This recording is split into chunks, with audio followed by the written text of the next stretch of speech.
menghadapi Gen Z yang memang pada realitas Bapak semacam itu, apa yang ingin Bapak sampaikan? Yang ingin saya sampaikan pada anak-anak Gen Z. Halo, Assalamualaikum warahmatullahi wabarakatuh. Waalaikumsalam warahmatullahi wabarakatuh. Mas Uus yang rajin puasa Senin, Kemis, dan puasa Daud, sehingga 1 bulan nggak puasa cuma 10 kali. Hebat. Baik, kembali lagi di Pak Dewan Podcast. Kali ini kita bersama Pak Wawan Prasetya alias Pak Dewan, Pak Dewawan, dalam kesempatan yang berbahagia yang mana pada sesi kali ini kita akan membahas tentang Gen Z dan dunia kerja.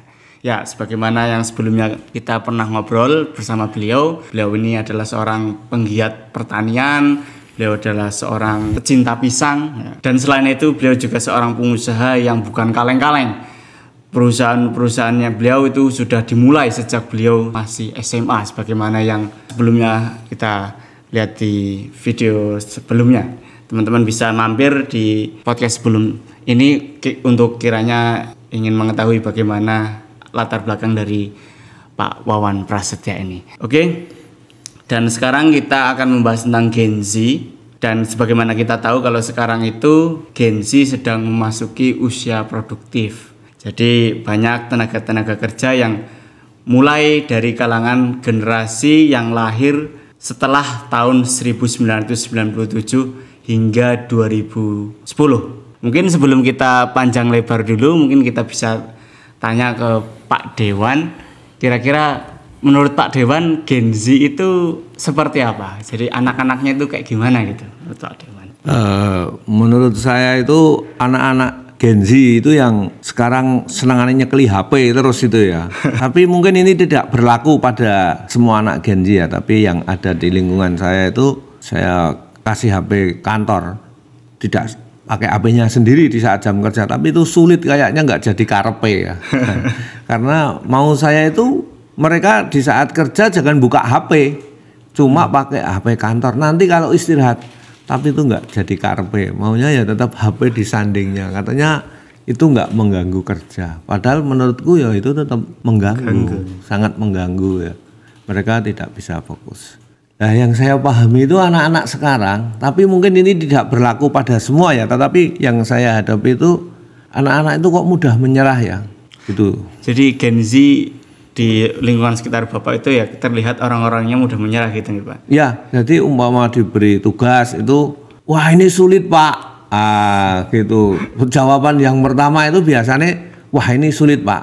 Belum sampai pada dia seperti seorang sales yang menawarkan sampai 10 kali sudah bilang itu sulit. Belum pada tingkatan sampai mereka kok berdoa biar diberi jalan kemudahan, itu belum, masih jauh itu sudah bilang, wah ini sulit Pak. Kadang kami mau memaksa, sebenarnya bukan memaksa, mengarahkan sehingga mereka itu tidak menyerah, takut kadang-kadang khawatir dia nanti terus resign. Jadi anak-anak Gen Z yang ada di dekat lingkungan Bapak itu ya anak-anaknya cenderung mudah menyerah. Jadi misalkan kan ada lah di perusahaan pasti ada misi tertentu atau tugas tertentu, dikasih bro, udah wah susah ini Pak, sulit ini Pak, tanpa ya mungkin belajar dulu atau kemana dulu gimana caranya biar bisa, tapi udah ngomong sulit duluan gitu nggak Pak? Ya, mungkin juga salah saya tidak telaten ya, karena perbedaan usia yang jauh ya. Mungkin anak-anak baru umur 24, selisihnya 30 tahun. Seharusnya mereka itu saya jelaskan pelan-pelan sehingga mau melakukan sampai berhasil. Tetapi kan mereka itu senangannya saya WA aja ya Pak. Waduh, aku gitu. Senangannya apa-apa mau di WA, tak telepon. Nah, sementara saya nggak, berbeda dengan zaman saya dulu. Mereka itu di saat kita tawari sebuah dagangan, pada dasarnya mereka itu tidak menolak. Cuman butuh sentuhan tersendiri, butuh simpatik tersendiri ya. Tapi kalau cuma mengandalkan di WA sama di telepon itu apa ya bisa berhasil. Rasanya kurang gitu nggih Pak? Ya. Terkaitan emosionalnya seperti itu nggih. Betul, jauh sekali ya. Dulu itu kan WA itu kan kadang-kadang yang menerima persepsinya berbeda. Nah, kadang-kadang anak sekarang itu mah nyebai itu. WA-nya itu nggak centang biru. Wah, dibaca sama nggak dibaca kita nggak tahu. Setelah itu jamnya dipateni. Nah, kita nggak tahu HP yang hidup jam berapa itu kita nggak tahu. Wah, ini kok di bel nggak tahu HP-nya hidup atau enggak, centang biru 2. Ah, seperti itu loh. Padahal kami tahu ini mesti ada masalah kok. Nggak mau HP diketahui hidup jam berapa sama centang biru itu karpe itu ngopo. Jadi agak-agak itu ya Pak, maksudnya agak-agak butuh kelegaan lebih ketika menghadapi anak-anak Gen Z yang sebagaimana tadi Bapak ceritakan itu. Ya, mereka itu lebih tidak peduli dan mereka itu lebih asik dengan HP-nya daripada ngobrol dengan temennya. Nah, itu yang saya rasakan. Nah, yang lucu itu memang alamnya udah berbeda ya. Sekarang itu kalau kita pengajian, kalau ngobrol dengan samping kita ditegur, tapi kalau ngobrol dengan HP nggak ditegur. Nah, itu. Ngomong-ngomong buka HP itu nggak ditegur, tapi kalau ngobrol secara langsung ditegur. Sebetulnya kan di saat mereka ngobrol dengan HP itu kan menghadirkan orang ketiga. Mungkin dari anak Gen Z yang semacam tadi yang mungkin dalam perspektif Bapak ceritakan, kira-kira apa sih menurut Bapak kelebihan dari mempekerjakan anak Gen Z misalkan? Ya memang dunia kita sekarang sudah berbeda dengan dulu ya. Sekarang itu kita mau nyari barang ya lewat HP, mau belanja ya tanya lewat HP. Ya memang sekarang dengan dulu sudah berbeda jauh. Tadi ya pakai HP tapi jangan buka-buka yang lainnya. Nah, itu loh. Sehingga bisa fokus dengan pekerjaannya. Jadi salah satu kelebihan anak Gen Z ya ketika era sekarang di mana apa-apa serba digital, itu ya mereka lebih mudah dalam memahami dan mengakses gitu, sehingga mungkin untuk apa-apa yang kaitannya sama digital lebih cepat gitu Pak. Ya, sebenarnya juga tidak salah ya kalau itu dipakai dengan tepat sasaran. Umpama kita jualan mobil gitu, ya memang harus pakai HP, tapi yang penting itu tidak dipakai untuk buka-buka yang lainnya, fokus di pekerjaan nggak apa-apa, tapi kan berat. Saya aja yang sudah seusia segini ya baru wiridan gitu ya, wah pengen buka HP, HP-nya udah saya sumpetin itu, goleki lagi, nyari-nyari. Jadi orang yang bukan Gen Z pun sebenarnya sama HP ya seperti itu nggak Pak? Wah iya betul, HP sangat menarik. Makanya kalau pas ke masjid itu HP-nya sering saya tinggal di mobil karena nanti kalau bawa ya tetap buka. Terus mungkin dari tadi yang dikatakan apa-apa udah dibilang sulit duluan, itu mungkin ada kisah apa gitu Pak yang mungkin lebih konkret yang pernah Bapak alami sehingga mungkin membuat Bapak kadang-kadang tertawa sendiri atau bahkan jengkel gitu ketika menangani Gen Z? Ya karena saya itu usahanya dari kecil ya, sehingga kecil maksud saya ya modalnya dari kecil, usahanya juga dari kecil, sehingga permasalahannya itu kan banyak sekali dan saya harus bisa menyelesaikan. Umpama kayak dulu bagaimana mau kulaan sapu, modalnya nggak ada, uangnya mau dapat dari mana? Ibu dimintai uangnya sudah saya pakai. Nah, itu uangnya kan harus utang bank, atau utang saudara. Wah itu perjalanannya sangat panjang. Bagaimana untuk mendapatkan modal yang pertama kali itu suatu perjalanan tersendiri Mas Uus, sehingga bisa naik grade 1, sehingga dari tidak kuat kita kulaan barang jadi bisa kulaan barang. Dengan tadi menghadapi anak-anak Gen Z yang tadi katanya cenderung mudah menyerah, itu mungkin Bapak ada nggak yang tips atau apa hal yang dilakukan oleh Bapak menangani anak-anak yang semacam itu? Sebetulnya ada ya, mungkin kita harus sering komunikasi dengan mereka, tapi mungkin sebetulnya harusnya ada penterjemahnya ya, ada saya, mungkin ada di bawahnya yang umurnya itu mendekati mereka sehingga mereka lebih bisa ngomong dengan bahasa mereka. Kalau langsung gimana ya emang Pak? Wah kalau langsung saya gelis tua ya. Karena disuruh itu mesti ada 10 batu gitu baru menghadapi batu satu aja udah wah ini sulit Pak. Mama disuruh bangunkan temannya gitu aja, wah pintunya dikancing Pak. Nah, enggak kok. Oh iya Pak, saya selesaikan. Nanti sebelum tidur saya bilangi, jangan dikancing pintunya. Kalau perlu ya dijak omong-ngomong, dijak ngobrol bagaimana biar dia mau. Tidak, cuma sulit ini Pak. Dan kebanyakan langsung menyalahkan orang lain. Bukan menyalahkan dirinya karena saya tidak mampu untuk mengajak. Berarti dari pengalaman itu banyak atau mungkin beberapa yang justru misalkan ketika dia kesulitan malah nyalahin orang lain gitu. Ya betul. Sebetulnya permasalahannya apakah mereka itu disuruh sehingga dia itu menyalahkan orang lain, atau kami salah yang menyuruh sehingga mereka kok tidak menjadi itu tanggung jawab mereka. Tapi mungkin anak-anak Gen Z yang lain bisa ya. Cuma beberapa yang saya hadapi itu sering mereka itu akan menyalahkan orang lain. Mama suruh nawake barang gitu, belum wah nggak laku ya Pak. Ya ditanya kok nggak laku ngapa kok? Dia belum sampai, aku nanti tak berdoa biar bagaimana bisa laku, atau bagaimana aku tak tanya orang lain, atau bagaimana aku tak tanya salesnya, atau bagaimana aku tak datang ke rumahnya ngobrol. Tidak, cuma wah belum ada respon.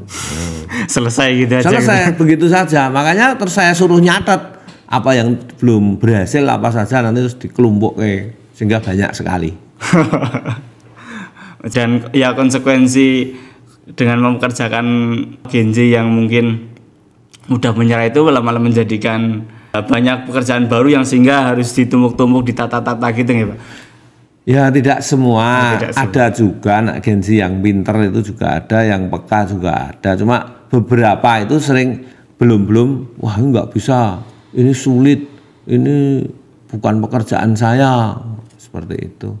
Berarti untuk menghadapi Gen Z yang memang pada realitas Bapak semacam itu, mungkin untuk teman-teman yang ada di sana, di seluruh jagat sosial media, apa yang ingin Bapak sampaikan?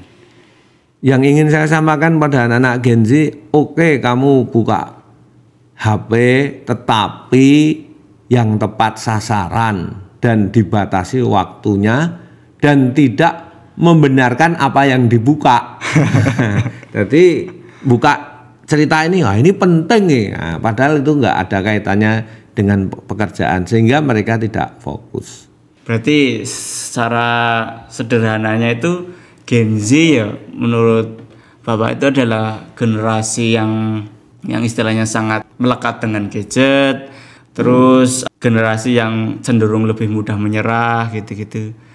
Terus mungkin ini saya ada ini juga pernah mendengar katanya kalau Gen Z itu lebih cenderung mengedepankan gengsi daripada fungsi. Apakah itu juga berlaku di tempat Bapak itu?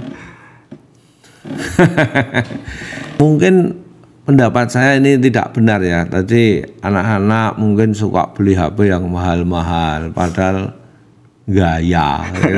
Tapi mengapa ya jarang punya tabungan? Tabungannya baru sedikit tapi tabungannya dihabiskan. Loh, kalau kita melihat filsafat orang tua zaman dulu ya, seperti simbah-simbah itu, mereka itu untuk nabung beli tanah. Dan kalau orang beli tanah itu kan nggak ada yang tahu. Beda dengan anak sekarang, gajinya dibelikan untuk beli motor yang bagus. Tapi jarang ya, kuat motornya jelek, tapi untuk beli tanah. Padahal kalau beli tanah jelas lebih menguntungkan. Walaupun nanti mereka juga bisa jawab, saya butuhnya motor kok, bukan tanah. Istilahnya ya terasa gitu Pak. Kalau ada yang bilang kalau misalkan Gen Z itu lebih mengedepankan gengsi daripada fungsi gitu. Ya jelas sangat terasa, sangat-sangat terasa. Kalau zaman dulu ya, zaman saya kecil itu satu kampung itu yang punya motor itu cuman ada 2 rumah ya. Lah sekarang itu semua rumah punya motor ya, tidak cuma 1, bisa 2, bisa 3 punya mobil. Tapi mereka tanahnya tinggal sempit, beda dengan zaman yang dulu. Zaman dulu jarang punya motor, tapi tanahnya luas-luas. Jadi dengan tantangan yang sebagaimana demikian tadi, menurut Bapak bahwa Gen Z ya memang melekat dengan HP dan nggak apa-apa, istilahnya pun bisa dimaklumi dekat dengan HP tidak apa-apa, tapi ya mulai lebih di manage lagi gitu nih Pak. Tidak apa-apa dekat dengan HP, tetapi kalau jam kantor yang dipakai itu HP kantor bukan HP pribadi. Gitu aja, nggak apa-apa, karena memang kita sekarang bekerja tidak pakai HP juga kesulitan. Sekarang kita kirim foto, kirim berita, kirim apa, tetap pakai HP, yang penting pakai HP kantor, jangan pakai HP pribadi. Dan itu tadi saya sempat dengar kalau misalkan anak sekarang saya WA Pak, saya WA Pak gitu. Berarti menurut Bapak memang WA itu ya sebenarnya sangat kurang cukup ya dalam rangka untuk bisa optimal dalam bekerja gitu ya Pak. Iya betul. Kalau sebagai seorang pedagang mungkin mereka akan mengedepankan harga yang murah, kualitas yang bagus, tetapi apa cukup dengan itu ya? Apa tidak cukup? Apa tidak ada pendekatan secara pribadi? Ya mungkin ya barangnya kecil-kecil bisa ya, tapi kalau yang barangnya harganya agak mahal, apa ya juga bisa ya mengandalkan dengan sosmed saja. Kalau barangnya bukan yang perlu penjelasan atau kita punya banyak kekurangan, mungkin salah satu untuk menambah ada hubungan kedekatan itu untuk melengkapi kekurangan, mungkin ada simpati ya. Kalau dengan WA kan nggak ada simpati. Untuk yang simpati itu menurut Bapak anak Gen Z bagaimana dalam membangun simpati yang semacam Bapak maksud? Menurut saya itu kebanyakan mereka wegah. Mereka menyerah, mereka maunya itu menjual dengan harga yang murah, dengan kualitas yang bagus, dengan keuntungan yang tipis. Yang untuk gaji apa? Berarti ya sebenarnya dengan karakter Gen Z yang mungkin suka dengan gadget, lekat dengan gadget, yang mungkin cenderung lebih mudah menyerah dan lain-lain itu tadi, itu sebenarnya masih oke-oke saja selagi masih bisa dikontrol gitu ya Pak. Karena kalau misalkan yang contoh dekat dengan HP itu malah jadi kontraproduktif dengan pekerjaan, itu sebisa mungkin dihindari. Terus mental menyerah itu ya mulai dikikis satu persatu, karena orang kalau mau sukses ya jangan mudah menyerah gitu ya Pak. Betul, orang yang mau sukses mau sakit. Siap. Nah, mungkin itu obrolan kita yang mungkin agak ngalor ngidul gitu Pak. Karena ya persoalan soal Gen Z itu sangat luas, jadi saya mungkin bingung untuk bagaimana sebenarnya untuk bisa kita kuliti satu persatu. Namun kalau misalkan dari teman-teman sekalian ada yang ingin memberi masukan atau pertanyaan-pertanyaan lain, bisa tulis di kolom komentar. Dari saya cukup sekian. Mungkin kata-kata terakhir dari Pak Wawan untuk Gen Z. Jangan mudah menyerah sebelum kamu berdoa di malam hari. Siap, jangan mudah menyerah sebelum kamu berdoa di malam hari. Saya Muhammad Yusuf Mukhtar dari podcast Pak Dewan. Sampai jumpa di video-video selanjutnya. Bye-bye.